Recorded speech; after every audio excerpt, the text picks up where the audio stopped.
Hey guys, calling back with another video this Friday evening. It's going on 10 p.m., so this probably won't go up until about midnight here because that's how long it takes me to edit and things, these little videos. But tonight I got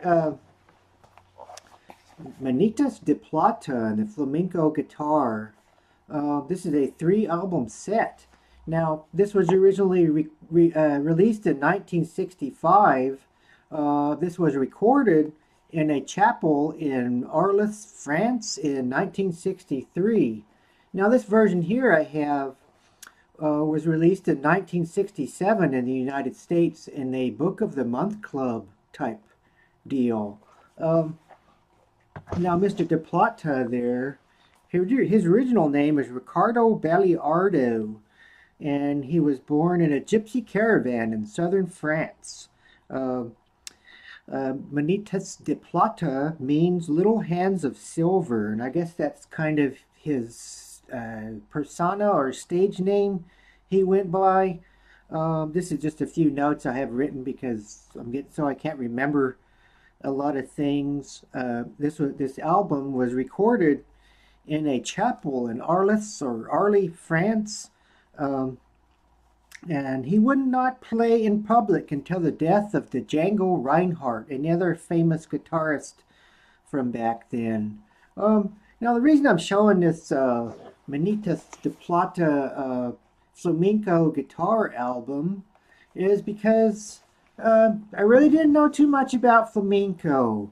And the funny thing is, I was introduced to it later on back in my high school years by listening to the Doors, and they had a song called Spanish Caravan, and at the very beginning of that there's a little flamenco intro by Mr. Robbie Krieger, I believe. If I'm wrong on which Doors member did that, forgive me. And like I said, I can't remember things a lot. But that's how I was kind of introduced to flamenco. And after I heard that song, it started getting me interested in hearing more acoustic and classical and flamenco guitar. And I've been interested in it ever since then. But before that, there's kind of a little story again I wanted to tell.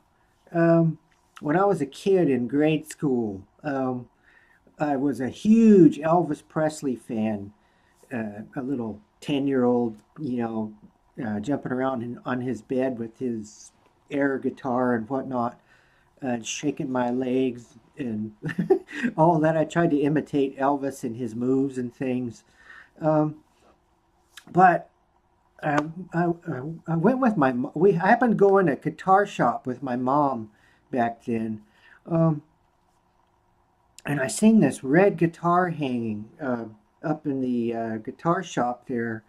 And I started really checking it out.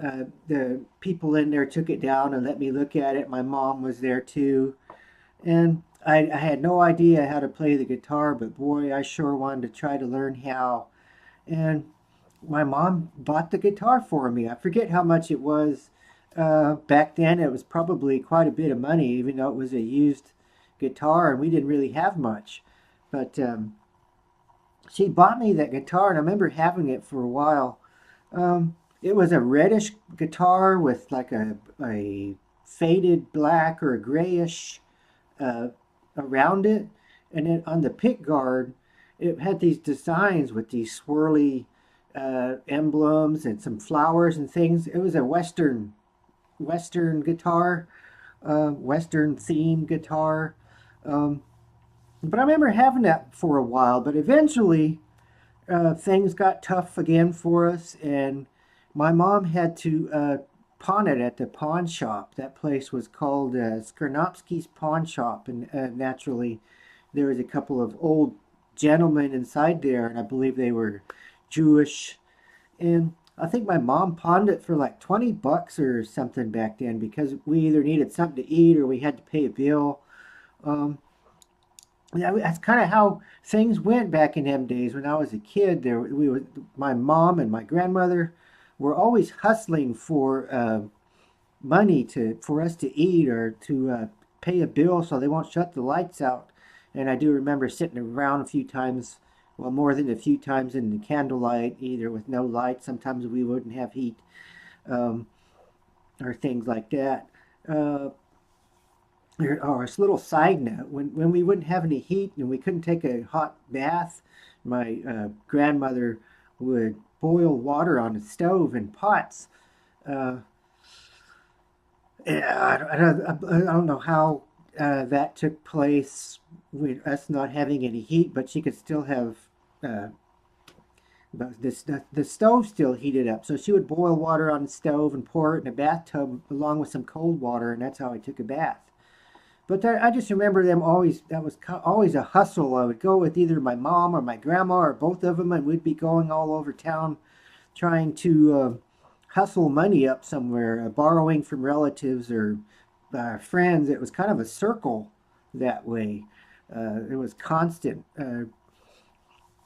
But I guess I learned to appreciate, not or having things or not having things or whatever it is. Um, but Manitas de Plata and the flamenco guitar. I don't know how that story kind of went along with that. That was just my introduction to uh, how I started liking flamenco music and acoustical classic type music. Now, later on in high school, I did start taking guitar lessons and I had a classical guitar.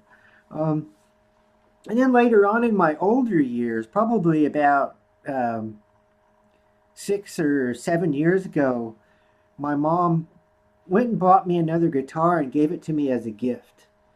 And to me, that just kind of felt like she was replacing something that she had taken away. And she didn't mean to take it away, but it was just something she had to do. And now she was kind of returning that guitar to me. And it got me interested all over again in playing music and even little ukuleles now and things like that. Um, and that's that. Now, I did tell you that I was painting the little figures for games and things like that, and I showed you a kit. Now, I did paint some of those little characters from that kit that I had, and you probably won't be able to see this too well because it's real tiny. But here's the skeleton from that.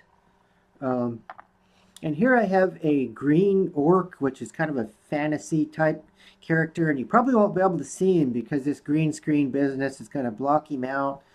But there he is.